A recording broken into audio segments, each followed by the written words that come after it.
Hello दोस्तों, कैसे हैं आप लोग। आई होप सभी अच्छे होंगे। तो स्वागत है आपका A1 यूनिक स्टडीज में। आज हम पढ़ेंगे संपूर्ण भारत का भूगोल पढ़ेंगे आज। तो चलिए शुरू करते हैं। तो चलिए स्टार्ट करते हैं इस वीडियो को और बहुत अच्छी तरीके से वॉच करिएगा क्योंकि ज्योग्राफी से क्वेश्चंस बनते हैं, एनवायरनमेंट से क्वेश्चंस बनते हैं, वो पूरे भारत से ही बनते हैं। तो ये वीडियो पूरा आपके लिए। ठीक है दोस्तों, भारत का भूगोल हमारा 4 से 5 पॉइंट के स्टार्टिंग जो होते हैं वो हमें स्थिति बताते हैं। बोले कैसे? जो क्वेश्चन एग्जाम में ट्रेंड करते हैं वो क्या होते हैं कि भारत की स्थिति, भाई जिस देश में मैं रहता हूं, आप रहते हैं, उस देश की स्थिति ग्लोब पर क्या है, ये क्वेश्चन आपको पता होना चाहिए। देखिए, अगर मैं बात करूं तो सबसे पहली बात करें कि जो हमारा पृथ्वी है ये गोल है। मैं मान लेता हूं इसको पृथ्वी। अगर मैं पृथ्वी को दो भागों में बांट देता हूं तो ये नॉर्थ में बढ़ जाती है, साउथ में बढ़ जाती है, उत्तरी और दक्षिणी। हमें याद रखना है कि भारत जो है हमें हमारा कहां पर है, यहां पर है। याद ये रखना है कि भारत यहां पर है तो मतलब उत्तरी गोलार्ध में है। उत्तरी गोलार्ध के किस पार्ट में है, ये पूर्वी पार्ट होता है, ये पश्चिमी पार्ट होता है। तो ये बात तय हो गई कि भारत की स्थिति उत्तरी गोलार्ध और पूर्वी देशांतर में है। क्लियर है? ये फैक्ट यहां पर आपको क्लियर रखना है एग्जाम के लिए, क्योंकि यह पॉइंट है जो एग्जाम में सबसे ज्यादा ट्रेंड होता है। ठीक है, अगर मैं बात करूं नेक्स्ट पॉइंट की कि भारत की आकृति कैसी है। भारत दोस्तों, मैप से मैं पूरा वीडियो पढ़ाऊंगा। भारत की आकृति चतुष्फलकीय है या चतुष्कोणीय है। बोले कैसे? चतुष्कोण का मतलब क्या होता है? चतुष्कोण का मतलब होता है जिसमें चार कोण हो। सिंपल सी बात है। बोले कौन सा? एक ये दिख रहा है आपको, एक ये दिख रहा है, एक इधर निकला है, एक इधर निकला है। तो आप तय हो गए, बिल्कुल क्लियर है, कॉन्सेप्ट क्लियर होना चाहिए। भाई चतुष्कोणीय को मैं रटूंगा थोड़ी ना।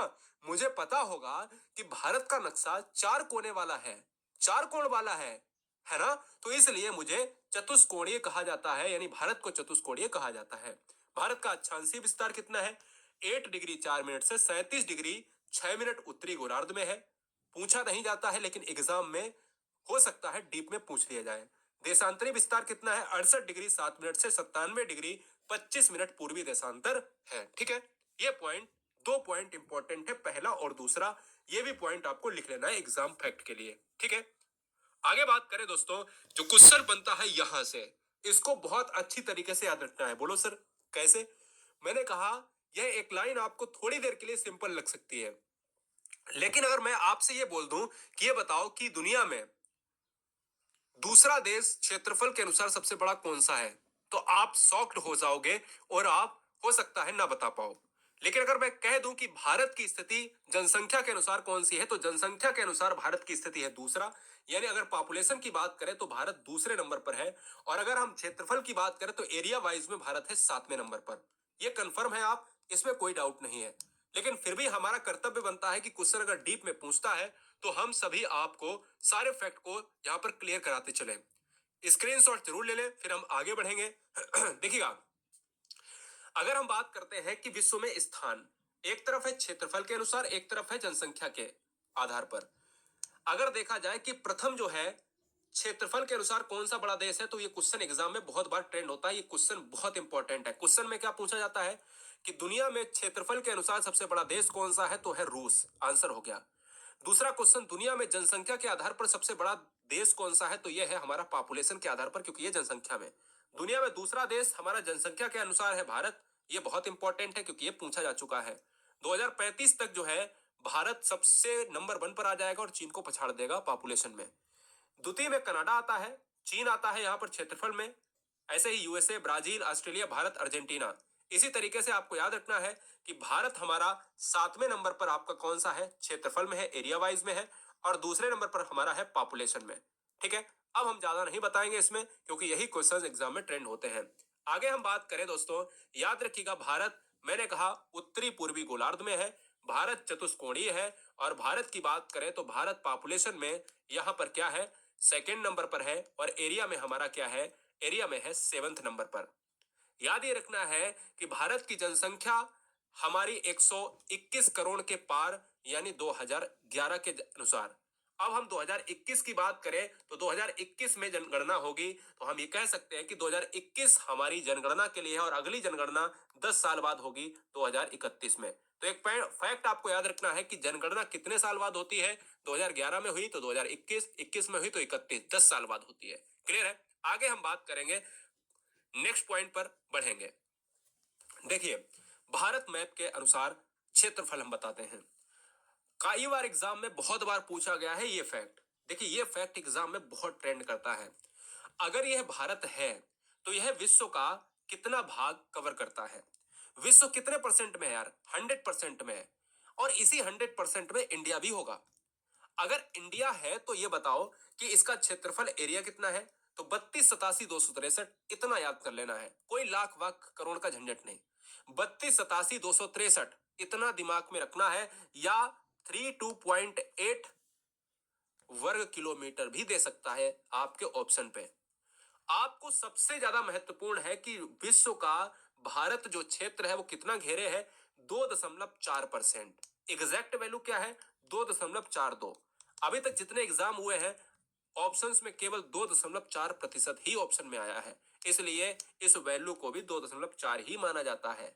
परेशान मत होना। भारत में विश्व की कुल जनसंख्या कितनी रहती है?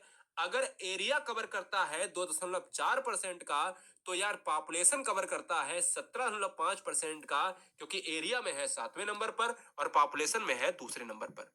तो पूरे विश्व में जितने लोग रहते हैं उसमें अकेले अकेले भारत में 17% लोग रहते हैं, यानी 17.5 लोग, 17.5%। ठीक है ना? यानी 100 में 17 लोग भारत के हैं।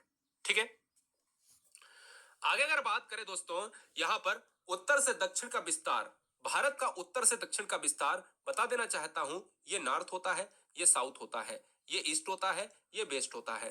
यानी कुल मिलाकर ये कह रहा है कि यह आपका हमारा पश्चिम है और यह हमारा पूर्व है, यह हमारा दक्षिण है, यह हमारा उत्तर है। तो उत्तर से दक्षिण का जो विस्तार है वो हमारा कितना है?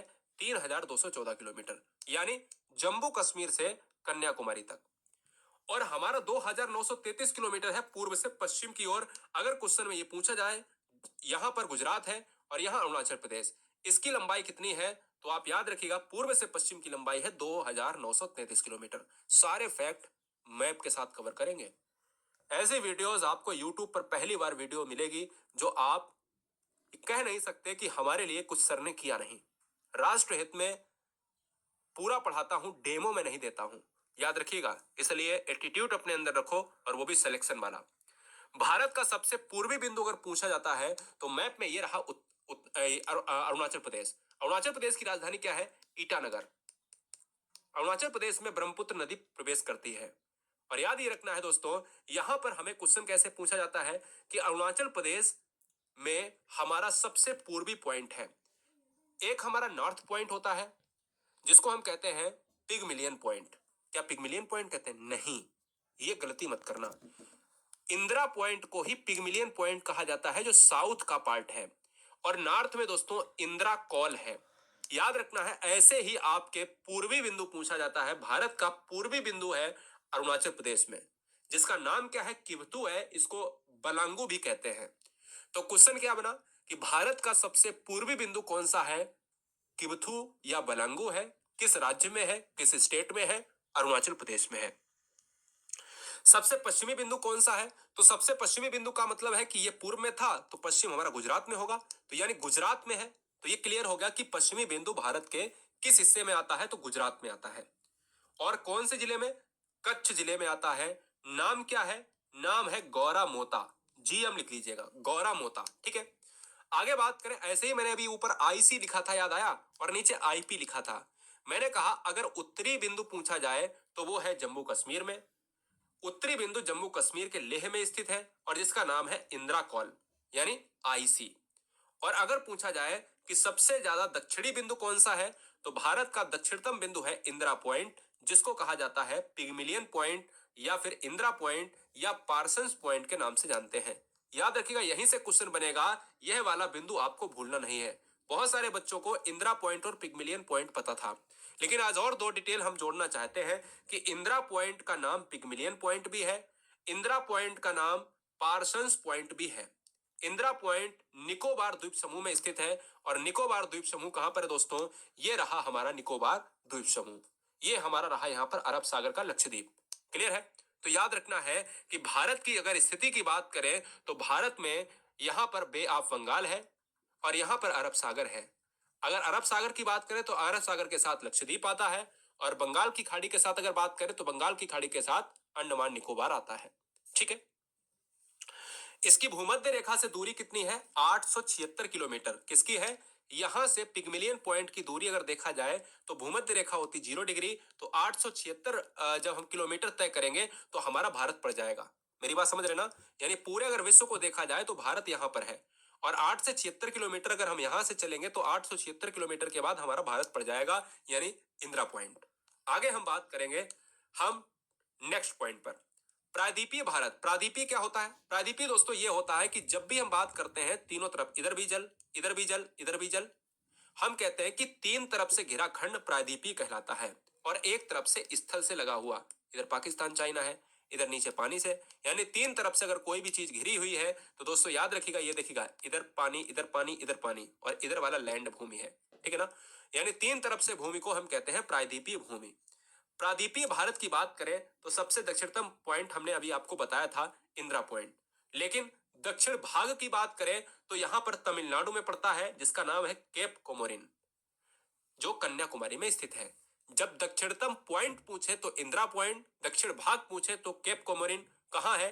तमिलनाडु के शिखर पर स्थित है। क्लियर है? तमिलनाडु स्टेट नहीं भूलना। भारत की स्थल लंबाई, स्थल का मतलब होता है कि जो भूमि दूसरे देशों के साथ लगी हुई है वो स्थल होती है, और जो तटीय भूमि होती है जो पानी से लगी हुई है। भारत की स्थल लंबाई होती है 15,200 किलोमीटर, और भारत की जो तटीय भूमि है द्वीपों को लगाकर 7516 किलोमीटर है, और द्वीप को छोड़ दिया जाए तो 6100 किलोमीटर है। क्लियर है? आगे हम बात करेंगे, यह क्वेश्चन इंपॉर्टेंट है, बहुत बार पूछा जाता है कि भारत का मानक समय कितने डिग्री देशांतर पर है। तो भारत का मानक समय दोस्तों 82.5 डिग्री, 82.5 डिग्री को ऐसा भी लिखा जाता है, परेशान मत होना। और देशांतर हमेशा लेना है, अक्षांश नहीं, क्योंकि टाइम हमेशा जीएमटी पर रिलेट करता है। जीएमटी का मतलब होता है ग्रीनविच मीन टाइम, और जीएमटी का मतलब होता है जो टाइम जोन होता है वो हमेशा लेटिट्यूड पर ना होकर लॉन्गिट्यूड पर डिपेंड करता है।